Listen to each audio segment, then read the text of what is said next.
The anthology series Tales of the Jedi and Tales of the Empire follow the journeys of specific characters in 3 episodes each for a total of 6 episodes per season.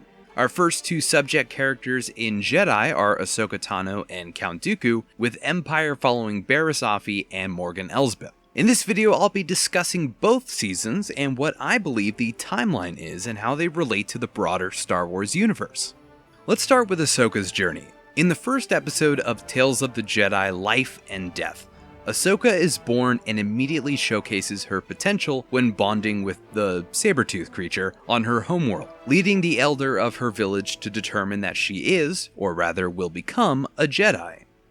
When we first meet Ahsoka in the Clone Wars, she's about 14 years old. If she's just born here, we can easily assume this takes place in about 36 BBY, or before the Battle of Yavin, as Ahsoka's first appearance is in 22 BBY. Speaking of 22 BBY, that is where I believe the next episode of Ahsoka's tale, Practice Makes Perfect, starts out. With how much younger everyone appears, even with Obi-Wan sporting his mullet from Attack of the Clones, and Anakin having much shorter hair than he would as time would go on, it's safe to assume this is shortly after Ahsoka becomes his Padawan. A time jump happens toward the end of the episode where we see an older Ahsoka being trained by an older Anakin against Phase 2 501st clones and Captain Rex, placing this somewhere around 20 BBY. Another brief time jump takes place during the Siege of Mandalore, which is 19 BBY. Resolve works as a smaller adaptation of the Ahsoka novel, which I understand is about a year after the rise of the Empire, so 18 BBY. Now for Dooku's story. Tales of the Jedi was uploaded to Disney Plus in what I believe is chronological order, so this first episode of Dooku's, Justice, could take place in 36 BBY, considering that Ahsoka's episode happens right before this one. But that's kind of weird given how young Qui-Gon Jinn is. Even though it makes sense for these episodes to be uploaded chronologically, I don't see Qui-Gon going from this strapping young lad to this perfect example of a Jedi in a mere 4 years, since The Phantom Menace takes place in 32 BBY. So we already have a canonical contradiction. I'll venture a guess and say this actually takes place in about 40 to 42 BBY. Choices is interesting because it ends with Mace Windu's appointment onto the Jedi Council, which according to Wikipedia happens between 50 and 42 BBY? Hold on. Does that mean the first episode is pushed back even further? Okay, I'll bite. Justice takes place about 48 BBY, and Choices is about 42 BBY, giving Mace 10 years on the council before The Phantom Menace. And it gives Qui-Gon 16 years before he becomes Liam Neeson. Speaking of The Phantom Menace, the Sith Lord shows us a lot of details all at once in this short span of time in this episode. Not only does it take place during the film, it shows Dooku finally taking the side of Darth Sidious, the mysterious disappearance of Yaddle is shown, and Dooku erasing Kamina from the Jedi archives happens on this fateful day. It would also be the last time he speaks with Qui-Gon before the death of his former apprentice to Darth Maul, and with this taking place during The Phantom Menace, this episode happens in 32 BBY. Kind of a weird roundabout timeline incident we had there with the last 2 episodes, but oh well. Now for Tales of the Empire.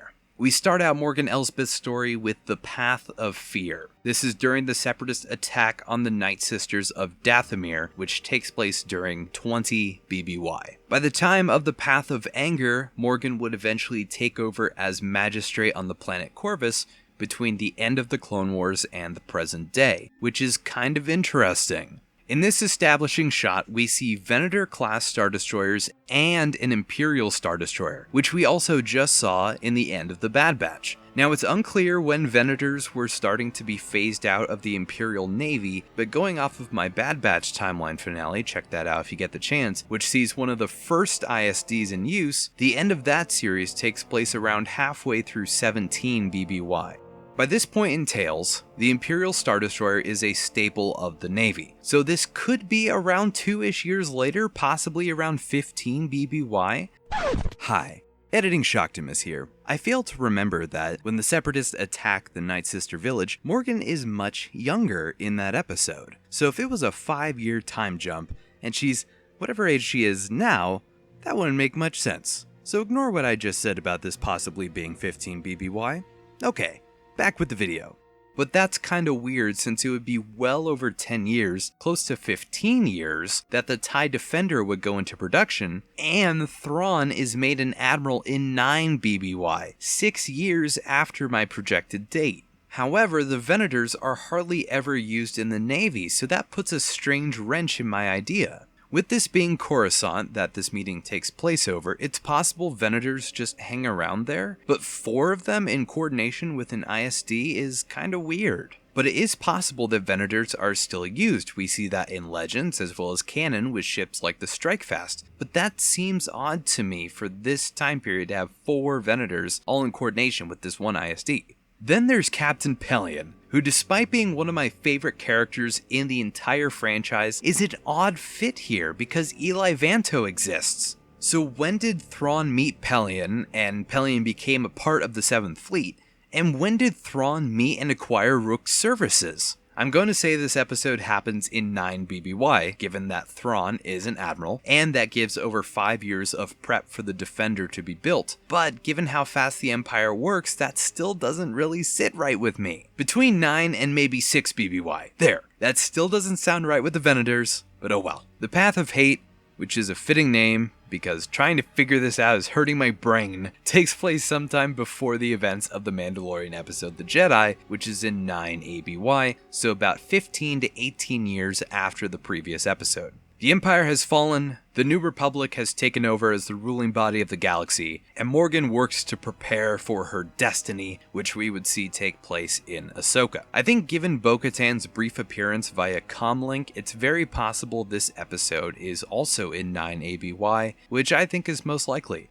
9 ABY it is. That brings us to a close for Morgan's story. Onto the story of Barriss Offee.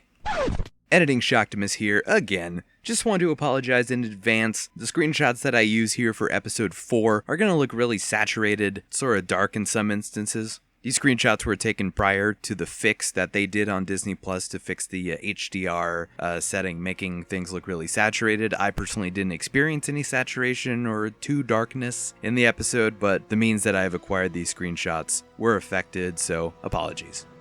Devoted. The first episode of Barriss Offee's tale is fascinating. We start out in 19 BBY, with Order 66 coming down on the Jedi Order, and Barriss sees the temple under attack from her cell in the Inspectorate.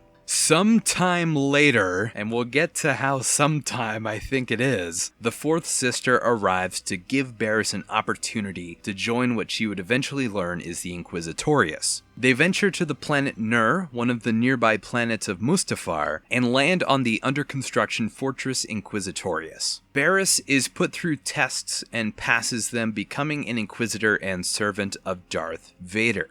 Now, what the heck? The fortress is so strange to me because there's no way it was worked on during the Clone Wars, right? Or maybe it was. Maybe Sidious enlisted a bunch of workers to build this thing during the war. Is that also how the facility on Dara was made?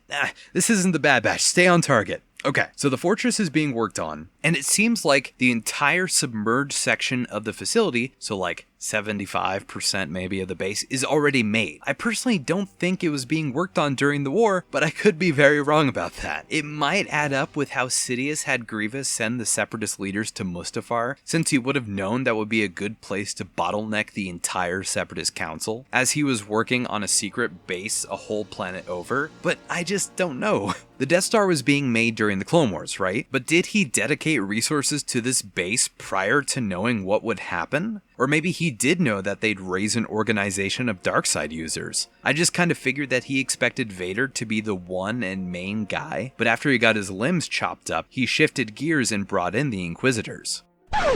Editing Shocktimus here, once again, in what is hopefully the final time I have to do this. I failed to remember once again, in Season 2 of the Clone Wars, Palpatine was having Cad Bane kidnap all the Force-sensitive children who were yet to become Jedi so that he would train them into becoming Darkseid users. So, It's not out of the realm of possibility that Sidious always had the Inquisitors as a plan, and just because it was Vader who got chopped up doesn't necessarily mean that he shifted gears, that this was just another step in his plan. So ignore what I said there too. Back to the video.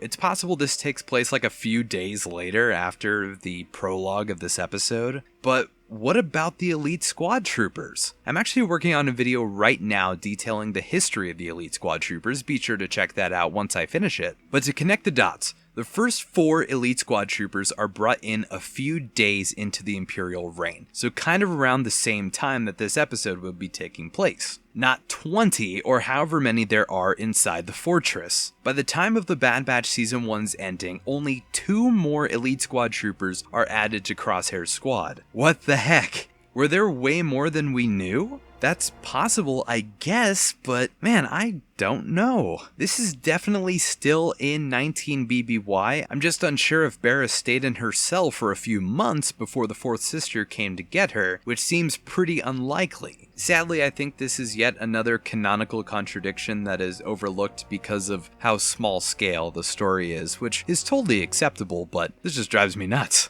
The next episode, Realization, takes Barriss and the 4th sister to an unidentified planet in hunt of an unidentified Jedi, where 4th tries to intimidate the village into revealing the Jedi's location. Barriss shows kindness to a child who reveals the Jedi's location, then 4th murders the entire village for holding back that info, minus the child. The duo head up the mountain, fight the Jedi who Barriss tries to talk into surrendering, which they do, but 4th strikes, injuring the Jedi. Barriss rejects the brutality of the Inquisitorius, using the Force to push 4th off the mountain, then goes to the side of the Jedi to heal them. It's really unclear how much time after the first episode this is, but I'll say this is a very short time after, as in we're still in 19 BBY. The final episode of this tale, The Way Out, is quite some time after the previous 2 episodes. Barriss has assumed the role of a healer, helping those in need both physically or mentally, and guiding them to where they need to go. I know lots of people were confused about Barriss's appearance because she seems much older, but I think what this is heavily implied to be, and in fact correct, is that Barriss is using her life force to heal those injured or wounded, and it's been taking a lot out of her over the years. That's why we don't see this happen to characters like Rey or Ben Solo, because the healing ability is used in short bursts, but years of use will take a lot of energy. 4th shows up in pursuit of a child, but encounters Barriss unexpectedly. Barriss successfully prolongs the pursuit, allowing the family and her helpers to escape, and causing the 4th sister to turn back on the Inquisitorius after stabbing Barriss, but calming her mind to escape the maze. So when does this take place? Well, given that the 4th sister shows up in Obi-Wan Kenobi briefly, and that takes place in 9 BBY, I think we can safely assume that this takes place after that show. It'd be weird if she just went right back to the organization after this, so post 9 BBY sounds right. It has to be prior to the final time we see Inquisitors, which is Rebels Season 2, and about 3 to 4 BBY. So there's about a 5-year window of when this episode could take place. And that wraps up this discussion. What do you make of time in these Tales anthologies? Me? I'll never shy away from new lore additions, but man is it confusing when I see contradicting stuff like episodes 2 and 4, which is funny because those 2 episodes are my favorites, but I digress. If you enjoyed, please consider leaving a like, comment, subscribe, share, tap the bell, all the fixes. Take care, stay awesome, and may the Force be with you.